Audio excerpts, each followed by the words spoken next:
Hey, welcome back. I wanted to share another cool little fun activity with you. Another fun little art project that's fairly simple. Any of my elementary school kids that had me last year will probably remember doing this one. This was one that was, we had very limited resources at our disposal as they were reconstructing our brand new school down here in the Keys. And we had to come up with some creative, short and sweet lessons that the kids could do. And I thought this would be a great opportunity to share this one.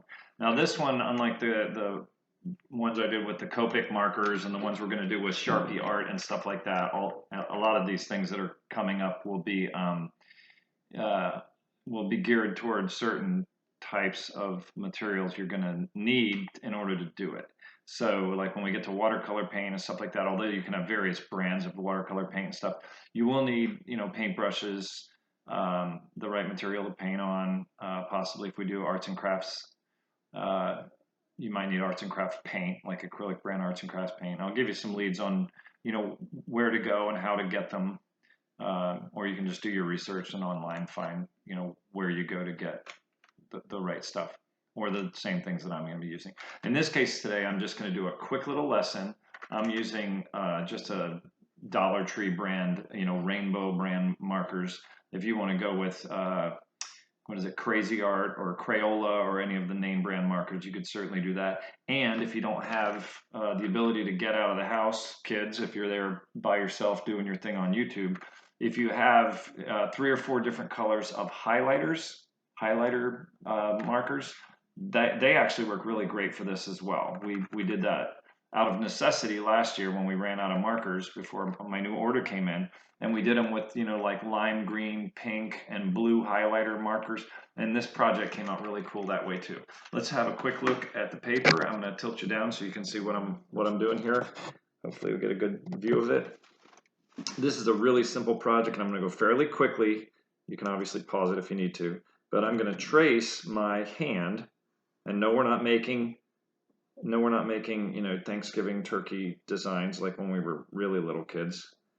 But we're going to trace our hand kind of the same way. You guys remember doing the turkeys when you were a whippersnapper at Thanksgiving, making little turkeys? Well, we're going to trace our hand kind of the same way. And then using a series of markers, we are going to create a pattern of colors. And one thing that will help is when you lay out the markers, you pick the colors that you're going to use. Like maybe let's go with the warmer color scheme. We'll do magenta and orange and red and yellow. And what I do is to keep them in the right order, I'll use one and then move it to the back and just keep cycling them through so I keep my markers in order. But basically all you're going to do is you're going to create parallel lines. And key terms for this project are going to be parallel lines, which are lines that are equal distance or an equidistant from each other, and they don't touch each other. They're like BFFs is what I tell my students all the time. BFFs, they never move apart, they never cross each other, they're like best friends. They're parallel lines. They stay an equal distance apart or equidistant from one another. And you're going to do these lines horizontally. Let me put the cap on. I don't know if you can see what I'm doing with the markers, but I'm laying them to the back every time I cycle it through. The reason I'm doing that is so I can keep the pattern, magenta, orange, red, yellow, and just keep repeating that pattern. The reason we do patterns in art a lot of times is because it creates what we call visual rhythm, the same way a pattern of sounds in music, like a pattern of drum beats or a pattern of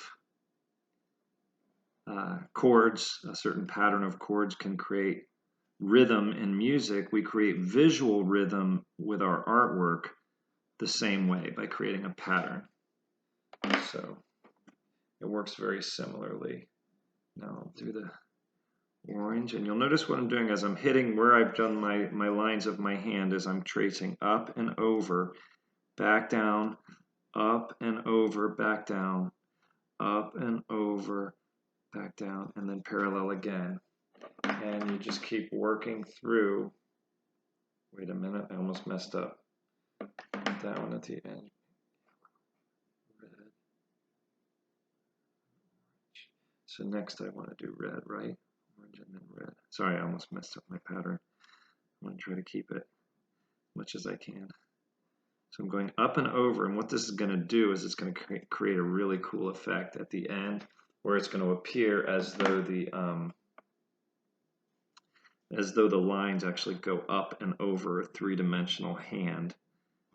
It's kind of a fun little project, and you can do it more than once. You'll see it doesn't take terribly long. I'm already almost halfway through.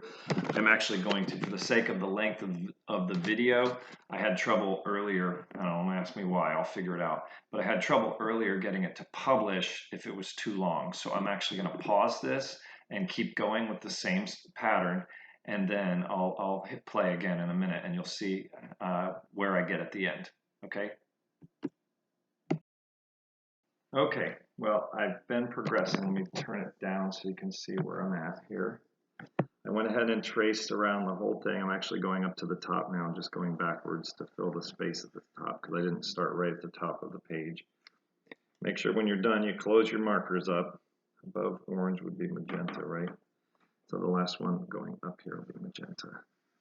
And I'll show you the finished product, and of course you can go in afterward and you can make sure you click your lid on your markers so they don't dry out on you.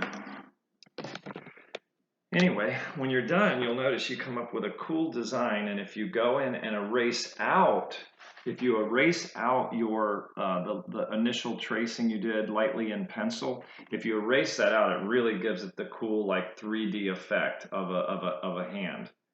Wait, I don't know what I'm doing here. Anyway, they come out really nice. So it's a fun little project you can do. It does create a really neat effect if you do the pattern and you keep the pattern correct. Whichever color scheme you decide to use, you could do a full array of colors and do like a whole rainbow of it. In this case, I just picked 4. But it's up to you, and it's something you can probably have a good time with, and it creates a cool op art or optical illusion art piece in fairly short order. Have a great day, and thanks for watching. I'll come up with some more stuff soon to share with you guys. Everybody stay safe and healthy out there. Bye-bye.